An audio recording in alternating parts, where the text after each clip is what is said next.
그런 부분이 저촉되지 않도록 좀 주의를 위원장님께서 좀 환기를 시켜주시면 좋겠습니다.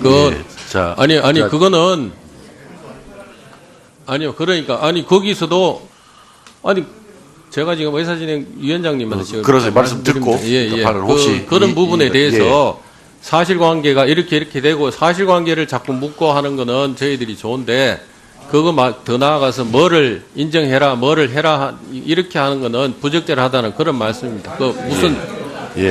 그러세요. 아니 내가 위원장한테 말씀드리지 않습니까? 그런 부분에 대해서 위원장님께서 피의자라도 피고인이라도 자기 나름대로 뭐 이런 권리가 있기 때문에 그 부분이 저촉되지 않도록 유의를 해서 좀 해달라는 환기를 시켜달라는 말씀입니다. 아마 뭐 의사진행 발언입니까? 자, 도종환 위원님 발언해 주시기 바랍니다. 네, 지금 곽상도 의원님 말씀도 뭐 우리가 참고할 만한 일리가 있는 말씀입니다만 지금 조현선 장관님이 피의자가 아니지 않습니까? 참고인 조사를 받았다고 아까 말씀하셨어요. 그리고 우리가 검찰에서 피의자를 조사하듯이 지금 하고 있는 건 아니거든요. 우리가 국회 교문위원으로서 문체부 장관에게 업무와 관련해서 지금 질의를 하고 있고 특히 블랙리스트 문제는 직접 작성의 합리적인 의심을 받고 있는 분이라서 그런 일이 있어서는 안 되기 때문에 질의하는 것이지 이걸 마치 우리 검찰에서 피의자 조사하듯이 이렇게 하고 있는 것은 아니기 때문에 지나치게 과도하게 이렇게 염려하시는 발언은 좀 적절치 않다는 생각이 듭니다.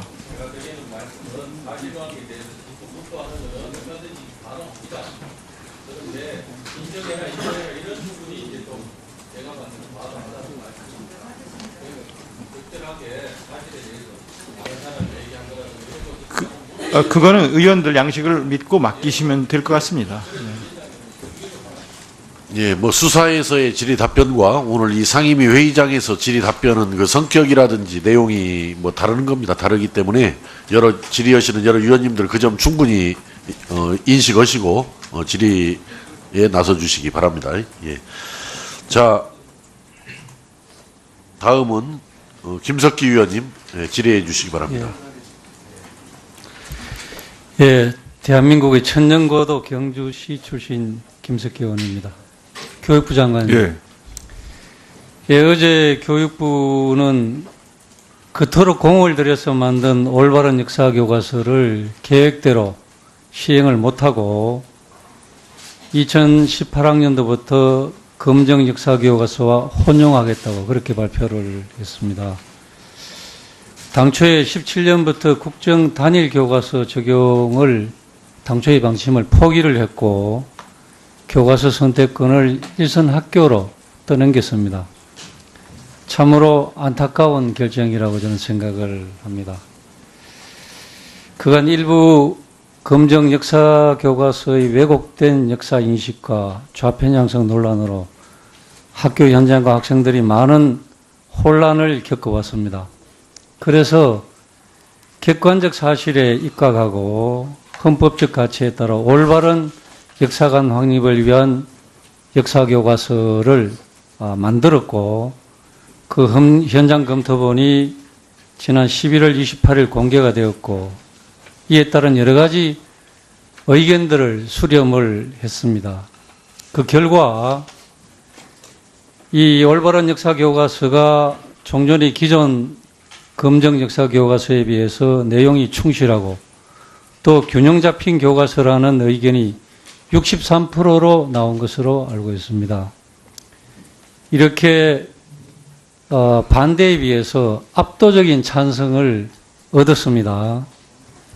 그러나 그럼에도 불구하고 이 대통령 탄핵 정국과 맞물려서 국정 역사 교과서가 갖는 소중한 의미가 퇴색되어 버렸습니다. 장관님, 이에 대해서 어떻게 생각하십니까? 교육부에서는 그동안에 여러 가지 시민단체, 학부모단체, 그 다음에 국회, 교사단체 등 의견을 수렴해 왔습니다. 그래서 그동안에 지적되던 내용들이 이제 우리 국정교과서에 대한 내용 보다도 오히려 그러한 단일한 국가가 만든 교과서를 획일적으로 적용한다는 비판이 있어 왔고, 그리고 1년간의 어떤 발행 기간을 통해서 여러 가지 미흡한 점이 많다 하는 그러한 지적들이 있어 왔기 때문에, 아까도 말씀드렸습니다마는 교육부로서는 교육 현장에서 역사 교육이 안정적으로 시행이 돼야 되는 것이 가장 중요한 어떤 교육부가 가지는 책무라고 생각을 했기 때문에 국검정 혼용이라는 그러한 방식을 택하도록 그렇게 됐습니다. 그래서 예, 장관님 제가 이 수차례 강조를 했습니다마는 우리의 미래인 우리 아이들의 교육과 이 어른들의 정치는 마땅히 분리되어야 하는 것입니다. 오늘 이 순간에 저는 대한민국의 한 어른이자 정치인으로서 정말 부끄럽게 생각합니다. 또한 박근혜 대통령의 탄핵 전국 소용돌이 속에서 이것저것 눈치만 보다가 어이없는 결정을 내린 교육부에 대해서도 매우 유감스럽다는 말씀을 드립니다. 교육부는 올바른 역사관을 심어줄 수 있는 교과서를 손꼽아 기다려온 많은 학부모님들과 학생들에게 엄청난 실망감을 안겨준 것이고 그에 대한 지탄은 피할 수가 없을 것입니다. 교육부는 이 탄핵 정국과는 무관하게 구전 심지로 흔들림 없이 올바른 역사교과서를 추진했어야 하는 것입니다. 제가 지난번 상임위 때도 장관님께 분명히 말씀드렸습니다. 앞으로 장관님은 이 올바른 역사교과서에 대한 추진을 어떻게 하느냐 그 결정이 역사적 심판을 받을 것이라는 말씀을 제가 드렸습니다. 그래서 결코 흔들리지 말고 꿋꿋하게 소신껏 추진해 주시길 바란다라고 말씀을 드렸습니다. 기억하십니까? 예, 알고 있습니다. 그런데 이 결과는 이렇게 되었습니다. 그나마 조금은 희망적인 사실은 2017학년도에는 올바른 역사교과서를 희망하는 모든 학교를 연구학교로 지정해서 올바른 역사교과서를 주기적으로 사용할 수 있도록 했다는 점으로 생각합니다. 저는 이 자리를 통해서 국민들께 한 말씀 드리고 싶습니다. 이번 올바른 역사교과서를 국민들께서 다시 한번 더 세심하게 또 주의 깊게 한번 읽어봐 주시기를 부탁드립니다. 이 내용을 읽어보시면 종전의 교과서에 비해서 매우 균형 잡힌 역사관을 견지한 우리 아이들에게 정말 제대로 가르칠 수 있는 역사교과서임을 느끼실 수가 있을 것입니다.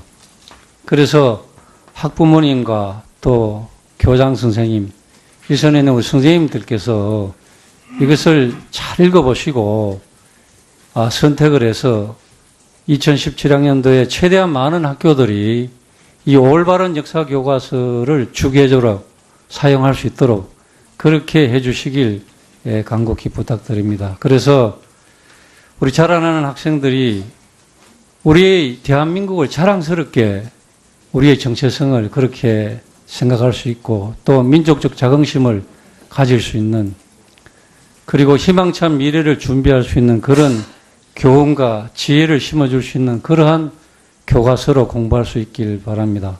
제가 장관님께 다시 한 번 더 말씀드립니다.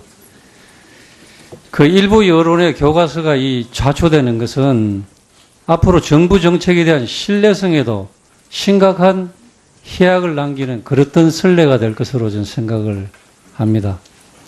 지금부터라도 올바른 역사교과서의 우수성을 지속적으로 알리고 2017학년도에 최대한 많은 학교들이 이를 주기적으로 사용할 수 있도록 각고의 노력을 해 주실 것을 당부하면 장관님께 부탁을 드립니다. 예, 의원님의 말씀 무겁게 받아들이겠습니다. 연구학교 운영을 통해서 그 내용이 질 좋은 교과서라는 그런 것이 확인이 되고 확산이 될 수 있도록 최선을 다하겠습니다. 예, 수고하셨습니다. 자, 다음은 손혜원 의원님 질의해 주시기 바랍니다. 네, 저는 마포 의뢰 손혜원입니다. 조윤선 장관께 묻겠습니다. 문화예술인 블랙리스트에 혹시 망자도 포함되어 있습니까? 돌아가신 분도? 저는 전혀 아는 바 없습니다. 문화예술인 블랙리스트는 이미 이명박 정부 초기부터 시작되었습니다. 윤희상 씨라고 아십니까? 예, 윤희상 씨의 고향이 어딘지 아십니까? 통영으로 알고 있습니다. 네.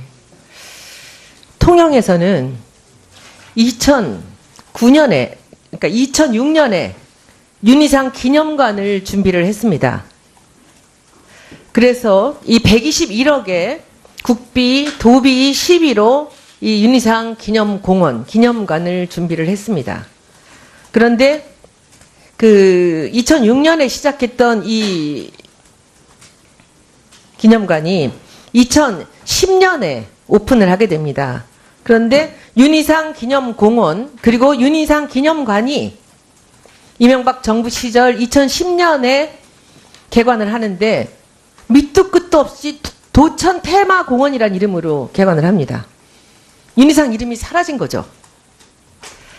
공원도 사라지고 기념관도 사라졌습니다. 그리고 통영음악제는 윤희상 음악제였었습니다. 전 세계에서 4대 음악제에 들어가는 음악제가 바로 윤희상 음악제였습니다. 윤희상 음악제에서 어느 수준 이상의 입상을 하면 군대를 면제받을 정도로 큰 음악제였습니다. 그런데 지금은 통영국제음악제가 되었습니다. 그런데 김동진 시장 같은 지금 추영호 소반장의 집을 밀어버리고 있는 그런 시장은 외교관 출신입니다. 그분은 외국을 다닐 때는 항상 윤희상을 팔고 다니고 안에서는 윤희상 이름을 말하지 않습니다. 그 윤희상 선생이 이룩한 업적에 대해서는 그 달콤한 것은 다 자기들이 이용을 하면서 국내에서는 윤희상 이름을 입에 올리지 않습니다. 혹시 알고 계셨습니까? 예, 잘 모르는 사실이었습니다. 근데 이게 한 번이 아니고요. 윤희상 기념공원이 그런 식으로 만들어지고 그리고 나서 윤희상 음악당이 다시 2013년 이 개관을 목표로 그 520억의 예산이 투입이 돼서 공사가 시작됩니다. 그리고 2014년에 오픈을 했습니다. 그때 또한 윤희상 국제음악당이 또 이름이 바뀌게 됩니다. 통영국제음악당으로. 통영에 가시면 윤희상 음악당과 윤희상 기념공원이 있습니다. 기념관과. 근데 윤희상 기념관은 이분이 사셨던 생가 바로 옆에 세워진 것입니다. 도천동입니다. 거기가. 윤희상 선생의 아버지는 소반장이었습니다. 그 친척한테 그 소반의 기술을 물려줍니다. 그래서 윤희상 선생이 살던 그 작은 공방 가옥에 윤희상 선생은 소반장 아버지 밑에서 자랐고 그 옆에 그 친척인 추영호 선생의 아버지가 계셨습니다. 그래서 그 자리 옆에 윤희상 기념관이 세워진 것입니다. 그리고 윤희상 기념공원이 세워진 것이고 그런데 이명박 정부에서는 윤희상이라는 이름을 빼고 그냥 도천 테마파크라는 이름을 붙였습니다. 외국에서 오던 윤희상 음악제에 오던 모든 음악인들은 왜 윤희상 선생을 이름을 쓰지 않는지에 대해서 너무나 의아해합니다. 그리고 윤희상을 빼고 음악제가 의미가 없다라고 모두들 얘기하지만 이 정부는 두 번에 걸친 이 정부는 귓등으로도 그 얘기를 듣지 않습니다. 그리고 지금 김동진 시장은 이미 길을 낸다는 핑계로 윤희상 기념관이 생긴 그 원인이 됐던 그 윤희상 선생의 생가 바로 옆에 윤희상 기념관이 생겼는데 그 윤희상 선생의 생가를 헐어버립니다. 그리고 그 옆에 소반장 추영호 선생이 3대를 살아왔던 그 마지막 남은 집 이분이 목숨을 걸고 지금 220일째 노숙하면서 지키고 있는 그 집마저도 밀어버리려고 하는 겁니다. 윤희상 재단에서는 그 옆으로 길을 내게 해주겠다고 했는데도 불구하고 밀어버리는 거죠.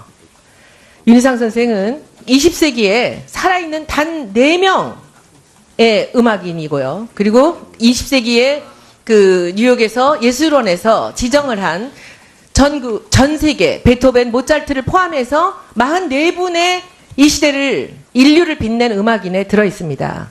그 당시 생존 시에 스트라빈스키 등 4명에 포함됐던 사람이고요. 우리나라가 세계적으로 내놓을 만한 그런 위대한 음악가였습니다. 이분의 이름이 사라졌습니다. 통영의 모든 곳에서 이 윤희상의 이름이 사라졌습니다. 재단 이름도 바뀌고요. 기념관 이름도 바뀌고 공원 이름도 바뀌고 음악당 이름도 바뀌었습니다. 이것은 이미 2009년부터 자행이 되었던 일입니다. 지금 이 예술인 블랙리스트에 훨씬 더 이전에 훨씬 더 적극적인 방법으로 윤희상이란 이름 세자를 말살을 하고 있는 것입니다.